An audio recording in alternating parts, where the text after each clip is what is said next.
Hello and welcome. You're watching Cricbuzz Live in association with our fantasy partner, My 11 Circle. Gaurav Kapur here with Lisa Sthalekar and Joy Bhattacharjya.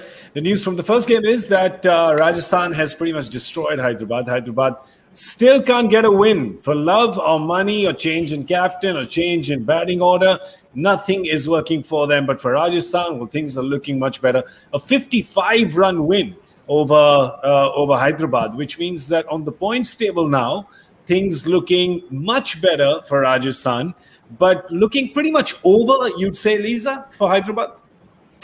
Yeah, it makes it really tough, doesn't it? Now, we all talk about these type of tournaments. If you can win a couple of games, and I won't say that word, you have a chance to progress up the ladder. But given the amount of changes and we're not privy to what's going on. There's things that are not clicking at the moment for Hyderabad. So I think a lot of players need to now focus on playing well for a potential contract next year. Yeah, and if there's a big auction, then, well, you're auditioning for the auction, I guess, right? I mean, that's what you can do. And how you don't blame, they're human beings. You don't blame them to think like that. And honestly, auction or no auction, everybody wants to play well and make an impact and sort of be picked out by a team. But they've unraveled. But today, I think Josh Buttler coming to the party for them. And Sanju Samson didn't get as many runs, right? I mean, he's got less than half the runs that Butler's got, but he showed a lot mentally. Yeah, he showed a lot mentally. He knew if you could hang around and give Butler company, Butler would come good. And Butler did, and we've been expecting this explosion for Butler because he's too good a batsman. He's one of the top 5 T20 batsmen in the world. There's no doubt about that. So at some point, he's going to get going. And these surfaces are decent surfaces to bat on. The attack, the Sunrisers Hyderabad attack, forget about writing home about. You wouldn't send an SMS home about them right now. Outside of Rashid Khan, there is not one of them who looks like the slightest bit penetrative. Even Bhuvi is looking like a pale shadow of himself. So, once Butler got going and once Rashid was over, there was nowhere to go. Then it was just a slaughter, absolute slaughter. And Lisa, just a quick word, because we have to analyze Kane Williamson's captaincy. Today, the bowling changes and where they came on to bowl, you'd think he missed a couple of tricks? To be honest, I think at least they tried something different. So I think the main thing was that you keep going on about using different types of opportunities to expose the bowlers. And they've done that in the power play. And it would have worked if they had been smarter with their reviews, if they had taken those half chances. So I don't think you can fault Kane Williamson in tactically what he did because it nearly paid off. So whether they stick to that. Yeah, I think Lisa's point is that if they were attacking with Rashid in the front, if that had worked, then of course it would have given him a lot of wiggle room to get Nabi in later. And it almost did. Lisa, who was the one who insisted on that review against Jaiswal? Was it Rashid himself who insisted on that? Who was insisting on the review? I can't remember, but it missed by so far. Yeah, I'm sure whoever did it is probably hiding in the corner of the dressing room right now saying, sorry, captain. My captain, sorry, captain. Let's look at the points table now. Not pretty reading if you are a Hyderabad fan. They're down there. Halfway done in the tournament, and they've only got 2 points. And wow, look at Rajasthan. That win, geez, it has galvanized them. It has also been a booster shot to their net run rate because they won by 55 runs. So now they are sitting above Punjab and above Kolkata.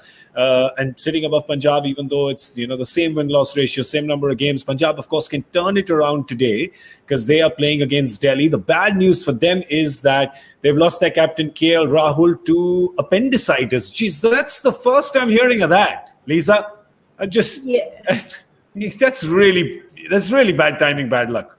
Yeah, it is. And to be honest, in this critical situation that we're all in here in India with limited beds and everything, it's not a great time for him to go through this. So, hopefully he has the surgery and a speedy recovery, but our thoughts and prayers are with him. Yeah, well, so in his place, it's Mayank Agarwal who's going to be captaining, and thus there is that one change. And the other one that we sort of predicted, spoke about today, spoke about it last night as well on Cricbuzz Live, which is that Nicholas Pooran perhaps at the end of his rope, and David Malan comes in his place. So those are the two changes that they've made. They've decided to go with the same bowling. Why wouldn't they? Impressive young Harpreet Brar last time got the big wickets, of course. And that's a day you write home about. That's the day you can write home about, Joy. Yes? You think? Yeah, absolutely. And not only that, these are not big catches in the outfield and the boundary and all that. These are like bowls and all, It's something for a bowler to be able to hit Maxwell stumps.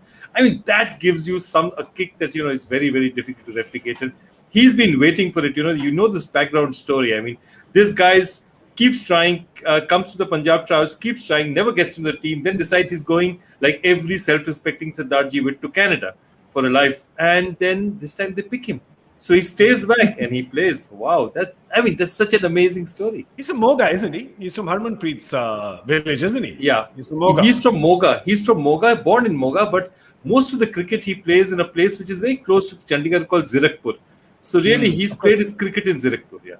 Yep, I know. But they're going to be batting first, so you're going to see the bowling action later from Punjab, because Punjab's batting first. That's what Rishabh Pant has asked them to do after winning the toss. And Delhi, well, is no surprise, has gone in unchanged. So let's have a look at their team as well.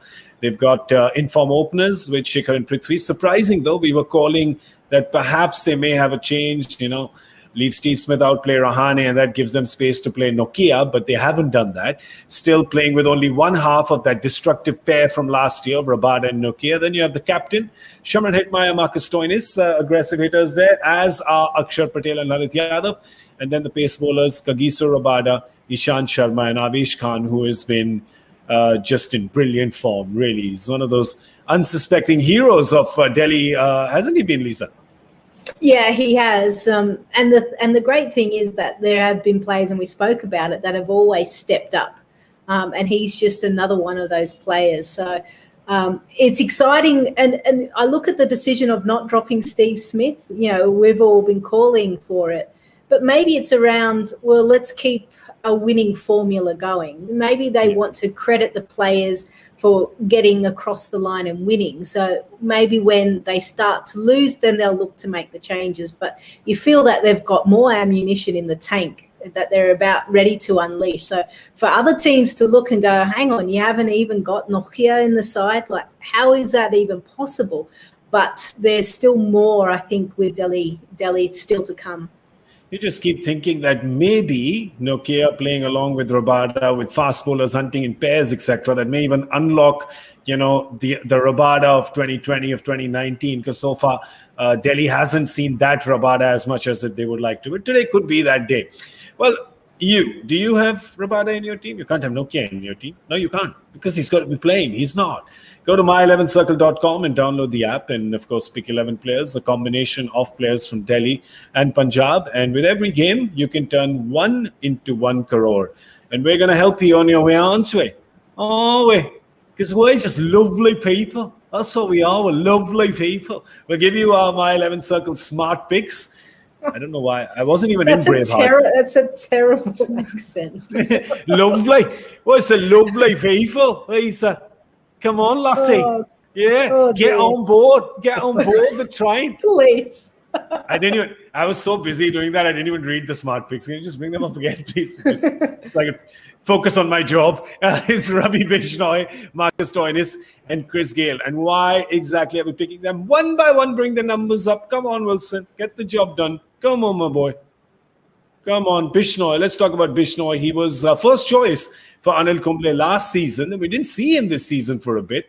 And he's come, in place of Murugan Ashwin, and he's made an impact. And that's why we think he should be in your team. These are his spells so far. He's been impressive. His economy rate, Joy, has been impressive. Yeah, absolutely. His economy rate has been sensational. He's not a big turner of the ball as a leg spinner. He's primarily a googly bowler. But he's a kind of guy who on pitches like this, if you try and force against him, see, good leg spinners, if you try and hit against them, they tend to get wickets. And that's in this T20 format. That's why he's going to be very successful. He'll probably never be a great test player or even 50 overs may not be his game, but this is absolutely suited to him. Try and force him, and you're always exposing himself. He's dead accurate as well. So I really like what he's doing, and he's going to have a chance at going at that lineup. Lisa, you're going to tell me about his action. That is very unusual action. The speed, the sidestep, you feel like he's going to run the other direction, and then he just sidesteps and then ducks back in. Yeah, it's just, he drives like a car in Gurgaon, right? I mean, just suddenly changes lanes. But that action, you watch that action and you're like, how is this boy ever going to get any control and accuracy? But he does. Yeah, so he actually bowls past the perpendicular. So that's why Joy was saying he's not going to get side spin. Side spin, you normally try and let go of the ball wide. So he hasn't got as many variations as a traditional leg spinner would have. But as Joy rightly says, the same with Rashid Khan as well. You don't have to turn the ball that much. And because the action is so quick, hard to pick any slight variances. And that's why they're successful in the T20 game, because you're trying to make the pace as the batter. You're trying to elevate and find ways of scoring runs. So that's where these type of bowlers are really fruitful. Whippy action. That's what it is. That's the word that came back to me. It's a whippy action. Well, Marcus Stoinis, well, he can really sort of brandish the whip as well, with both bat and ball. But he's done well against Punjab, and that's why we think that you should pick him. He's got a phenomenal strike rate, specifically against Chris Jordan here, who perhaps will be bowling when Marcus Stoinis comes to bat. So almost a 250 strike rate against Chris Jordan, who's going to be bowling for Punjab today. And our third player that we are saying that you should be picking, no surprise after what he did in the last game. And that's why I'm saying open with him. Come on. They probably won't. They'll probably open with Prabh Simran, right, Joy? And captain... and the captain, Mayank Agarwal, today. But he's got a great record against Delhi. But which team doesn't he have a great record against? He's been playing from the time that God said, let there be light. Chris Gale flicked the switch. That's up the floodlights. That's how long he's been playing. He's got a great record. He's a gun bat. He's so much fun to watch. And I think as a fan, I really like Prabh Simran's batting. He's very aggressive. He's good to watch. But you know that it's, you're on borrowed time with Chris Gale now, right? It's the end of his career. It could be, last season at any time. We want to see more of him. We want to see that. We want to see those big sixes, don't we? I think the main thing is you want to try and capitalize on the fact that he's not going to run twos. No way in hell he's running a three. So you want to utilize the fact that there are six, only the two fielders outside of the first 6 overs. So that's probably the best time to bat. But, sometimes cricketers or franchises, and Joy would know maybe a bit more about IPL franchises. They get stuck in, well, this is where I bat. This is the feel of how the 11 is going. We don't want to upset it too much. So let's keep Gale at 3, because when KL comes back, maybe he slots in and everyone's in their usual position.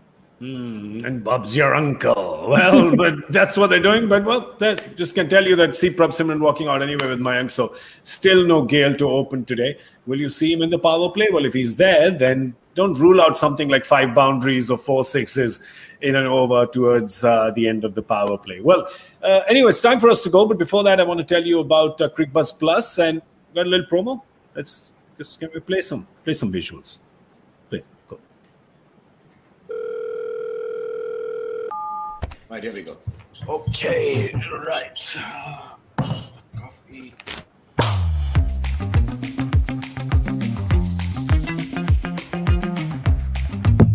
Hope the internet's okay. Notes are ready. And then I look up and say, Cricbuzz in conversation, and we are overjoyed to have one of the greats of the game. We've got someone who defines the word flamboyant. No game of cricket is ever finished, and I look at him and I think, wow, this is young India. Looks like we got a guest here. Is there a little stigma about failure? आपसे सवाल पता नहीं क्यों हर वक्त विराट कोहली का होता है. I won't ask you about the television program.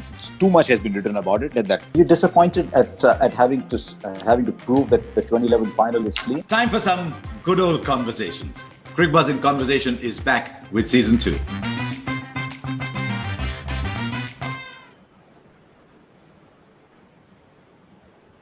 Super stuff to watch out for on Cricbuzz Plus. All right, we just got one last piece of business left, which is our score prediction. And that, of course, will happen after I get applause from Lisa and Joy for getting the power play prediction right in the previous game. Thank you. Thank you, everybody.